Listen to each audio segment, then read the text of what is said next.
అంటే ఈ మంత్రోపదేశం మీరు చేస్తారా గురుగారు? నేను చేస్తాను మంత్రోపదేశం. చాలా మంది చేస్తున్నారు. నిన్న కూడా వచ్చారు. వాళ్ళు మంత్ర పురస్కారం చేసిన వాళ్ళు ఇంచుమించుగా భూపాల్ నుంచి వచ్చారు, యానాం నుండి వచ్చారు, చాలా దూరం నుంచి రాజమండ్రి, హైదరాబాద్ నుంచి నిన్న అందరూ ఇదంతా నిండిపోయి నేను ఈ టైంకి మహాక్షేత్రంలో ఎంత జన సందోహమో చెప్పలేం. వాళ్ళందరూ మంత్ర పునశ్చరణ చేసిన వాళ్ళే. ఈ మంత్ర పునశ్చరణ చేసి తరించారు. చాలా మంది మంత్ర హోమం కూడా చేశారు. అందరూ దశాంశం తర్పణం చేసి హోమాలు కూడా చేశారు. అటువంటి సిద్ధి ఖచ్చితంగా కలుగుతుంది. నేనే చెప్పాలని కాదు, నాలాంటి ప్రయత్నం చేసే వాళ్ళు చాలా మంది ఉన్నారు. కానీ మంత్రం చెబుతాను రండి అని ఎవరూ చెప్పరు. మంత్రం చెప్పండి అంటే వాళ్ళు చెప్తారు. అది కూడా నీకు ఇష్టమైన మంత్రంతో సాధన చేయలేం. అక్కడ చూడగానే ఆ గురువులోంటి ఒక శక్తి ఒక ట్రాన్స్ఫర్ అవుతుంది మనలోకి అనుకోకుండా. ట్రాన్స్ఫర్ అయిన తర్వాత సమ్ మెసేజ్ వస్తుంది. గురువు గారు బాలామంత్రం చెప్తానని చెప్పి అతను ఫిక్స్ అవ్వరు, నాకు గణపతి చెప్పడం నువ్వు ఫిక్స్ అవ్వలేవు. అతను చెప్పిన తర్వాత ఆ సమయంలో ఏది అమ్మవారు అనిపిస్తే అది చెయ్యాలి. ఎక్కువగా త్రిపుర సుందరి మంత్రం. ఎందుకంటే నాకు 1989లో ఒక ప్రతిష్టకి వెళ్ళాము. అక్కడ సౌకర్యంగా లేదని చెప్పి కొంచెం ఇబ్బంది పడి వరిగడ్డి మీద పడుకోవాల్సి వచ్చింది. ఆ ఊర్లో ఇంకేం లేవు. వరిగడ్డి మీద పడుకుని తువ్వాలు వేసి పడుకున్నాను. దొర వేసింది. ఎందుకో కూర్చుంటే నిజంగా నాకు ఆ మంత్రం తెలియదు, కానీ వచ్చింది త్రిపుర సుందరి మంత్రం. ఆ మంత్రాన్ని మా అమ్మగారు మా గురువు గారికి 91లో అడగడం జరిగింది. ఇది త్రిపుర సుందరి మంత్రం రా, నేను నీకు అదే చెప్దాం అనుకున్నానంటే అమ్మ ఇలాగ వచ్చిందని ఇంకా అమ్మవారి మంత్రం చెప్పేసింది నీకు అన్నారు. అంచేత ఇప్పుడు కూడా చాలా మందికి త్రిపుర సుందరి మంత్రం నేను ఉపదేశం చేస్తున్నాను. సుమారుగా నాకు తెలిసి 4 లక్షల మందికి మాత్రం ఇచ్చుంటాను మంత్రం. అందరూ చేస్తున్నారు, అందరూ తరిస్తున్నారు. ఎటువంటి సమస్య ఉన్నా ఆ మంత్రం చేసుకుని మాకు అద్భుతంగా ఉందని చెప్పేవాళ్ళ తప్ప మంత్రం చేస్తే ఇలాగుంది గురువుగారని చెప్పేవాళ్ళు నాకైతే లేదు. ఒకవేళ అలా జరిగినప్పుడు నాకు చెప్పడానికి సంకోచించలేదు, కానీ 199 మంది మాత్రం సంతోషంగా ఉన్నారు. ఎందుకంటే ఆ మంత్రం నాకు వినిపించింది మా అమ్మవారి ద్వారా నాకు ఉపదేశమైంది.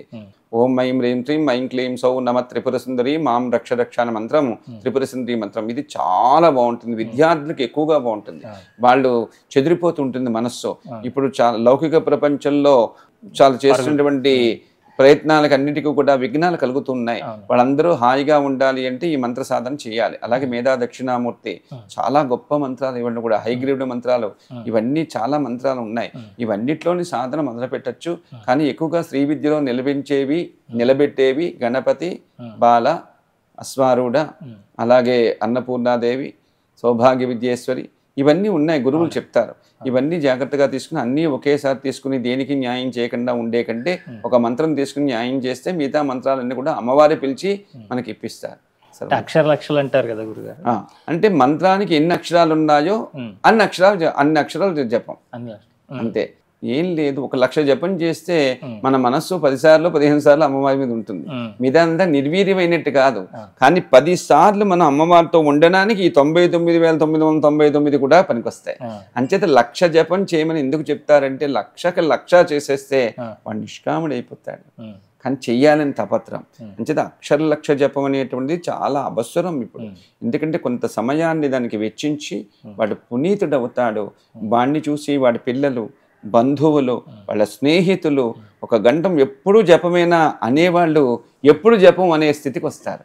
అంచేత అది మనం మార్పు కోరుకోవాలి. కొంతమంది అంటుంటే ఎప్పుడు జపమేనేంటి అంటూ ఉంటారు, కానీ ఎప్పుడు జపం చేస్తావు అనేటట్టుగా మనం అనిపించుకోవాలి. అంటే సాధన చేయాలి. ఆ సాధనకి ఇది అవసరం. అంటే మామూలు భౌతికమైనటువంటి కోరికలు మా భౌతిక ప్రపంచంలో ఉండడానికి ఈ మామూలు వాళ్ళంతటా వాళ్ళు ఈ జన్మ ఎందుకు తీసుకున్నాం తెలుసుకోవడానికి ఈ రెండింటిని బ్యాలెన్స్ చేయగలుగుతాము గురుగారు ఈ మంత్ర సాధనలతో? మంత్ర సాధనతో ఉంది. అంటే లౌకిక వాంఛలు కోరుకోకూడదు కదా, ఎవరిస్తారు? అమ్మవారు ఇవ్వకపోతే. నాకు ఇల్లు కావాలి, ఎవరిస్తారండి?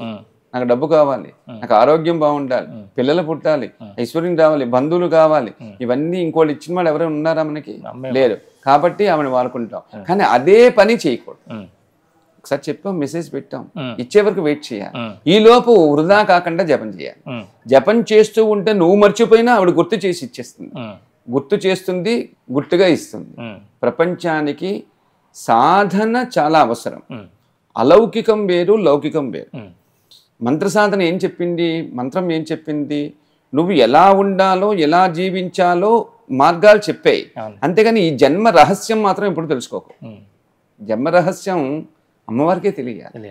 రహస్యం ఎప్పుడు అమ్మవారి సొత్తు. రహస్యం అనేటువంటి నామానికి ఒక రూపం ఉంది అంటే అమ్మవారి రూపం, అమ్మవారి రహస్యం. క్లియర్గా తెలిసిపోయింది. అంటే జన్మ ఎత్తినందుకు దీని సార్థకత సద్గుణోపాసనతో వస్తుందని మాత్రం తెలుసుకో, దీన్ని జాగ్రత్తగా చేసుకో అని చెప్పడమే శాస్త్రాలు ధర్మాలు చెప్పారు. అంటే నాకు ఒక విషయం తెలుసుకోవాలని, మీరు అమ్మవారిని మీ మనోనేత్రంతో వారిని దర్శించినప్పుడు మీరు ఆ రూప వర్ణన మాకు ఒకసారి. రూపవర్ణ నకదీదిది సంచండ నమజ్జన తమోగుణ పదద్వజ ప్రభాజాల పరాకృత సరోరుహ. అమ్మవారు ఎప్పుడూ ఒకే భావంతో, అంటే చిత్ర విచిత్రంగా 1000 నామాలు చెప్పాం కాబట్టి 1000 ఆకారాలతో నేను ఎప్పుడు దర్శించలేదు. కొన్నాళ్ళు బ్రహ్మ అనుకునేవాడిని, తర్వాత అమ్మ అనుకున్నాను. ఎందుకంటే ఎప్పుడూ నేను అది కోరుకోలేదు. నాకు ఎప్పుడూ కూడా మంత్ర సాధన చేసుకుంటే అమ్మే కనిపిస్తుంది. మంత్రం ఎవరి గురించి చేస్తుందో అమ్మ గురించి, అమ్మే కనిపిస్తుంది. ఆవిడ ఉండకపోతే నేను మంత్రమే చేయలేను. అంచేత నాకు ఎప్పుడూ కూడా శబ్ద తరంగాలతోటి అమ్మ రూపంతో అలా ప్రతిరోజు దర్శిస్తాను. అది ఒక సెకండ్స్, ఫ్రాక్షన్ ఆఫ్ సెకండ్స్. అంతేగాని అదే భావంతో మాత్రం నేను ఎప్పుడు ఉండను. ఎందుకంటే అది అలవాటు అవ్వకూడదు. మనకు అలవాటు అది ఏంటి అంటే, మనం బయట ప్రపంచాన్ని రాలేము, మన ద్వారా ఏమీ చేయలేము. జనారంజంలోనే ఉండకూడదు వాడు, అదొక నియమం కూడా ఉంది. అంచేత జనారంజంలో ఉన్నప్పుడు జనారంజానికి మనం పనికి రావాలి అంటే అమ్మ నువ్వు ఉంటూ, కానీ నువ్వు ఉన్నామని ధైర్యంతో నేను చేసే ప్రతి పని కూడా నువ్వు తదాస్తు అను, నేను చేసే మంచి పనులకు సుమి, చెడ్డ పనులు కాదు అని దర్శనం చేసేవాడిని. చాలాసార్లు ఇక్కడ ఎంతమందికో మా శిష్యురాలు కరుణకైతే భయపడిపోతుంటే మధ్యదారిలో కనిపించి రోడ్డు మీద దీపెట్టింది. అలాగే మా వెల్డింగ్ చేసేవాడికి దర్శనం ఇచ్చింది, మా వాచ్మెన్కి దర్శనం ఇచ్చింది. మా శర్మ లలితాశాస్త్రం పారాయణ చేస్తుంటే మా బుజ్జి తల్లి వెళ్ళి అక్కడ నిలిచి పట్టుకుని నించి లలితాశాస్త్రం వింది. ఇది భారతదేశానికి ఎలా నేను చెప్పగలను చెప్పండి? కెమెరాలో బంధించాలా, ఫోటోలు తీయాలా, ఎవరికైనా చిక్కుతుందా?